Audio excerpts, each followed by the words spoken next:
Hey, this is Christian from Rammstein Guitar Lessons, and today I will show you the keyboard part from Der Meister, and I transposed it to the guitar, and that you can play the melody of the chorus on your guitar. And I think it's a cool melody. It's nice to play. It's very funny to play, and but a little bit difficult. Yes, and if you want more Rammstein lessons, please check out my channel, the other videos. And okay, at first, some words to the sound. The guitar is RZK-I from Richard Kruspe, and in the guitar are the active EMGs, and you know it from my other videos. The sound is producing from the Kemper.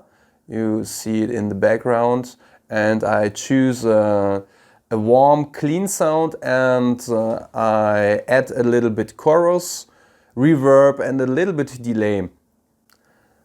I think the guitar sound with chorus is a little bit more exciting than the clean sounds, the pure clean sound of the guitar, but you can choose it as you want. So now we go into the part. We start at the fifth fret on the high E string, and I play it with the index finger. Then we must go to the fifth of the G and the fifth of the D. And you see it, I play it with my ring and middle finger. You could play it with your pinky and ring. This is not important which finger you use, because after these three notes we must change into the seventh bar.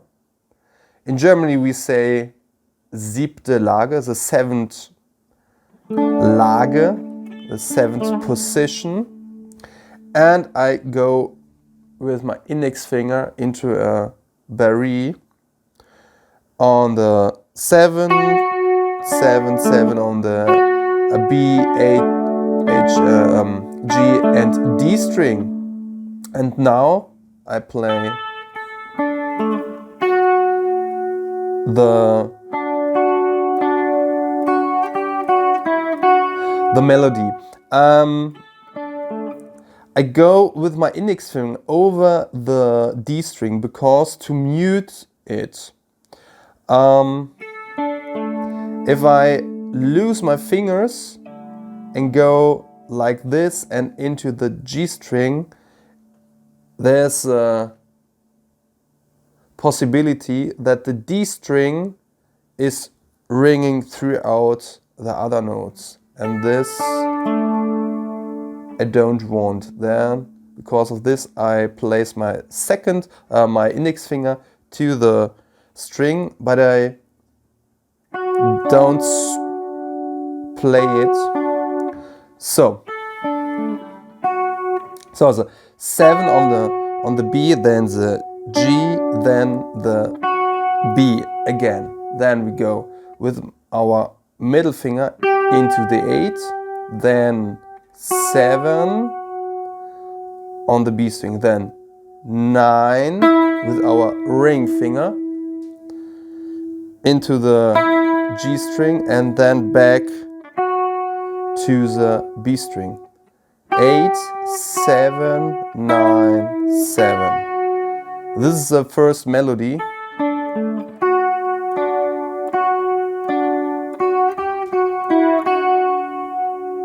Okay. The part from the beginning, B, H, G, not H. B, G, B, G, 8, 7. It was repeating one time, but I think you get it if you hear the melody.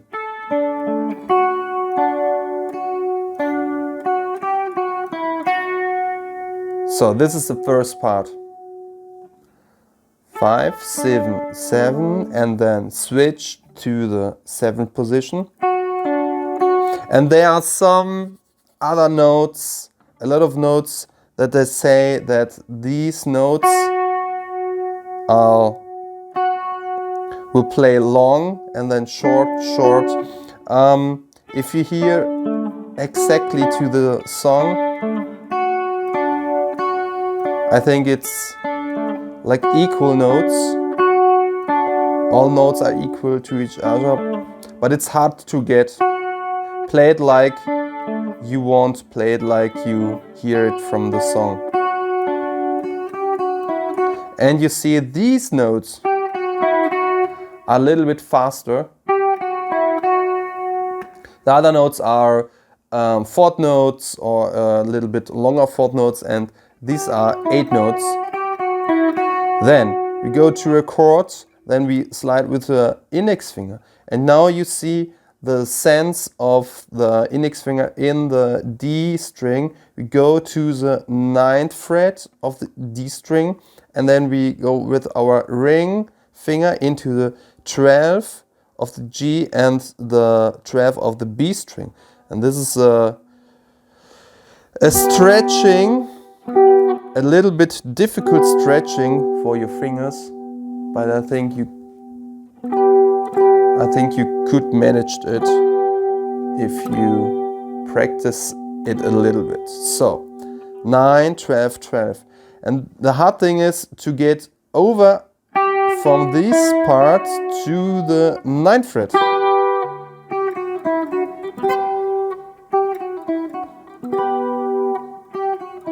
And I think this is a nice thing to practice.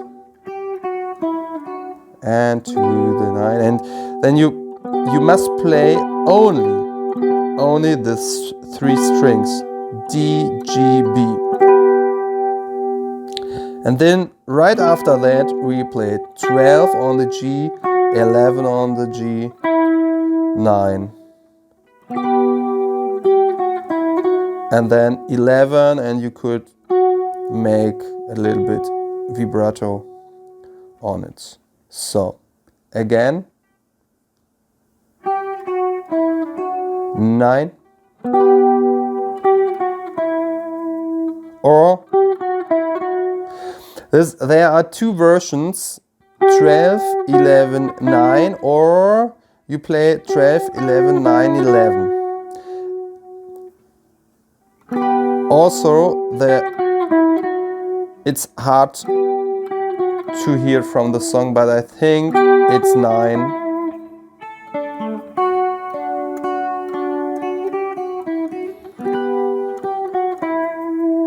So, or you play so, but I think it's 9.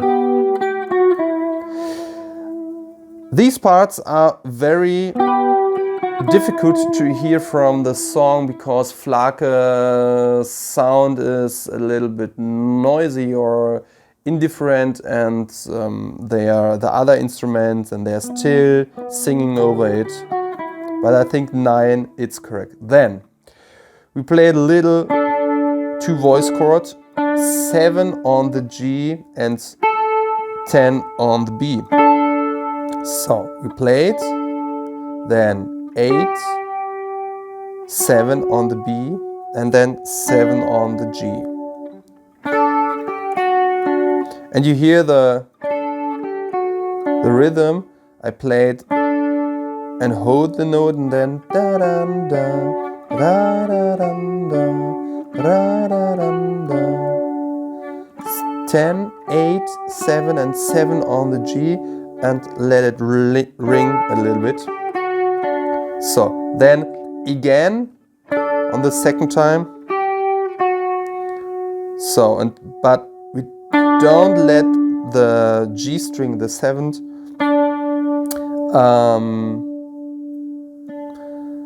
the 7th fret. This is a D, and the D, we don't let it ring.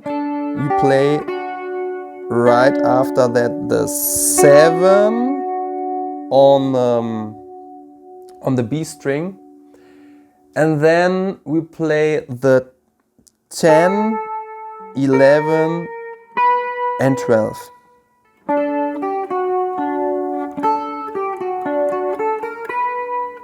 No, 10, 8, 7, 7, and then 10, 8, 7, 7. Then the 7 on the B string, the 10 on the B string, 11 and 12. You could slide with the pinky because of that. Right after that, we must jump to 3-note chord with our index finger as a barré, and then we go with our ring finger onto the 14th fret, and then after that we make an tapping onto the 17th fret on the lower E string. But this was only an example. I go back to this this part, and then we make the chord parts. Okay, we play it again. 1, 2, 3, 4. So 10, 8, 7, 7, 7. Again 10, 11, 12, and then jump to the 12th part. D, G, B with our index finger in the 12th fret. So, again.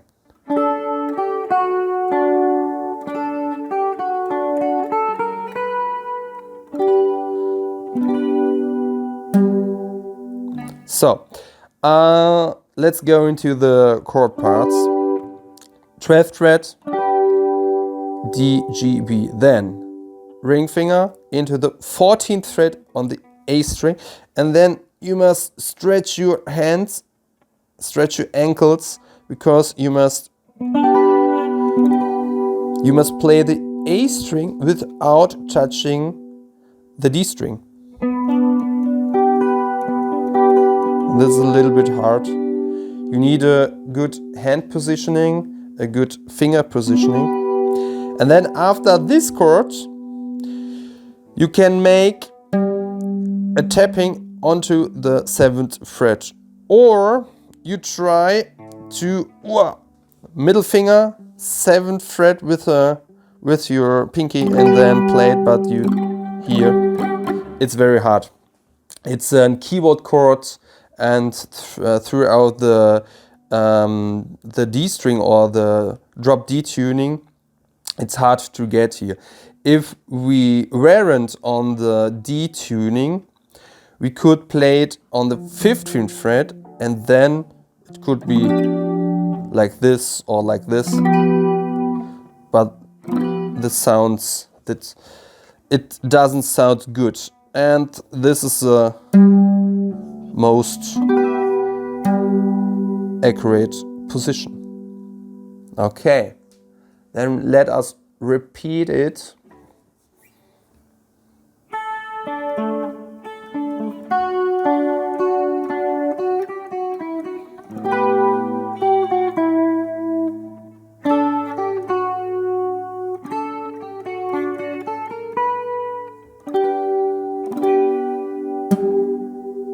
Okay, again. 1, 2, 3, 4.